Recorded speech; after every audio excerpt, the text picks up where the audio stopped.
بسم اللہ الرحمن الرحیم۔ شروع کرتا ہوں اللہ تعالیٰ کے نام کے ساتھ جو بڑا مہربان نہایت رحم کرنے والا ہے۔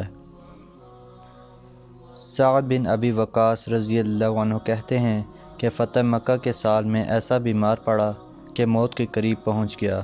رسول اللہ صلی اللہ علیہ وآلہ وسلم میری عیادت کو آئے تو میں نے عرض کیا، اللہ کے رسول، میرے پاس بہت مال ہے اور ایک لڑکی کے سوا میرا کوئی وارث نہیں ہے، کیا میں اپنے پورے مال کی وصیت کر دوں؟ آپ نے فرمایا نہیں۔ میں نے عرض کیا، 2/3 مال کی؟ آپ نے فرمایا نہیں۔ میں نے عرض کیا، آدھا مال کی؟ آپ صلی اللہ علیہ وآلہ وسلم نے فرمایا نہیں۔ میں نے عرض کیا، 1/3 کی؟ آپ نے فرمایا 1/3 کی وصیت کرو، اور 1/3 بھی بہت ہے۔ تم اپنے وارثوں کو مالدار چھوڑو، یہ اس بات سے بہتر ہے کہ تم ان کو محتاج و غریب چھوڑ کر جاؤ کہ وہ لوگوں کے سامنے ہاتھ پھیلاتے پھریں۔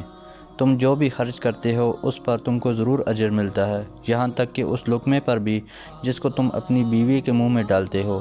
میں نے عرض کیا، اللہ کے رسول، میں تو اپنی ہجرت سے پیچھے رہ جاؤں گا۔ آپ نے فرمایا، تم میرے بعد زندہ رہ کر اللہ کی رضامندی کی خاطر جو بھی عمل کرو گے اس کی وجہ سے تمہارے درجات میں بلندی اور اضافہ ہوتا جائے گا۔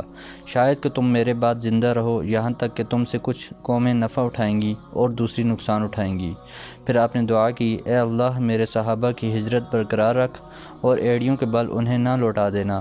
لیکن بیچارے سعد بن خولہ جن پر رسول اللہ صلی اللہ علیہ وآلہ وسلم افسوس کرتے تھے، ہجرت کے بعد مکہ ہی میں ان کی وفات ہوئی۔ سیدنا ابو ہریرہ رضی اللہ عنہ سے روایت ہے، صحابہ رضی اللہ عنہ نے عرض کیا، یا رسول اللہ، ہم اپنے پروردگار کو دیکھیں گے قیامت کے دن؟ آپ صلی اللہ علیہ وآلہ وسلم نے فرمایا، کیا تم کو شک پڑتا ہے آفتاب کے دیکھنے میں ٹھیک دوپہر کو جب کہ بدلی نہ ہو؟ اصحاب نے کہا کہ نہیں۔ نبی صلی اللہ علیہ وآلہ وسلم نے فرمایا، سو کیا تم کو تردد ہوتا ہے چاند کے دیکھنے میں 14ویں رات کو جب کہ بدلی نہ ہو؟ اصحاب نے کہا نہیں۔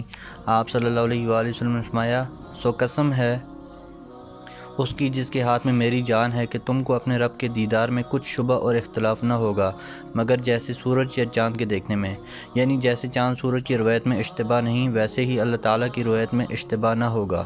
پھر اللہ تعالیٰ حساب کرے گا بندے سے، سو کہے گا، اے فلاں بندے، بھلا میں نے تجھ کو عزت نہیں دی اور تجھ کو سردار نہیں کیا اور تجھ کو تیرا جوڑا نہیں دیا اور گھوڑوں اور اونٹوں کو تیرا تابع نہیں کیا اور تجھ کو چھوڑا کہ تو اپنی قوم کی ریاست کرتا تھا اور 1/4 حصہ لیتا تھا؟ تو بندہ کہے گا، سچ ہے۔ آپ صلی اللہ علیہ وآلہ وسلم نے فرمایا، تو حق تعالیٰ فرمائے گا، بھلا تجھ کو معلوم تھا کہ تو مجھ سے ملے گا؟ سو بندہ کہے گا کہ نہیں۔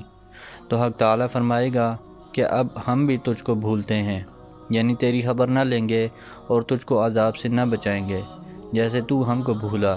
پھر اللہ تعالیٰ دوسرے بندے سے حساب کرے گا تو کہے گا، اے فلاں، بھلا میں نے تجھ کو عزت نہیں دی اور تجھ کو سردار نہیں بنایا اور تجھ کو تیرا جوڑا نہیں دیا اور گھوڑوں اور اونٹوں کو تیرا تابع نہیں کیا اور تجھ کو چھوڑا کہ تو اپنی قوم کی ریاست کرتا تھا اور 1/4 حصہ لیتا تھا؟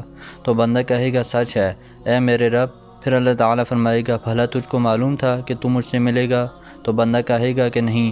پھر اللہ تعالیٰ فرمائے گا، سو مقرر بھی میں بھی اب تجھے بھلا دیتا ہوں جیسے تو مجھ کو دنیا میں بھولا تھا۔ پھر تیسرے بندے سے حساب کرے گا، اس سے بھی اسی طرح کہے گا۔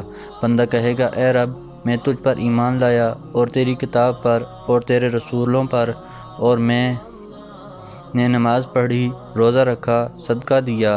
اسی طرح اپنی تعریف کرے گا جہاں تک اس سے ہو سکے گا۔ حق تعالیٰ فرمائے گا، دیکھ یہیں تیرا جھوٹ کھل جاتا ہے۔ نبی صلی اللہ علیہ وآلہ وسلم نے فرمایا، پھر حکم ہوگا، اب ہم تیرے اوپر گواہ کھڑا کرتے ہیں۔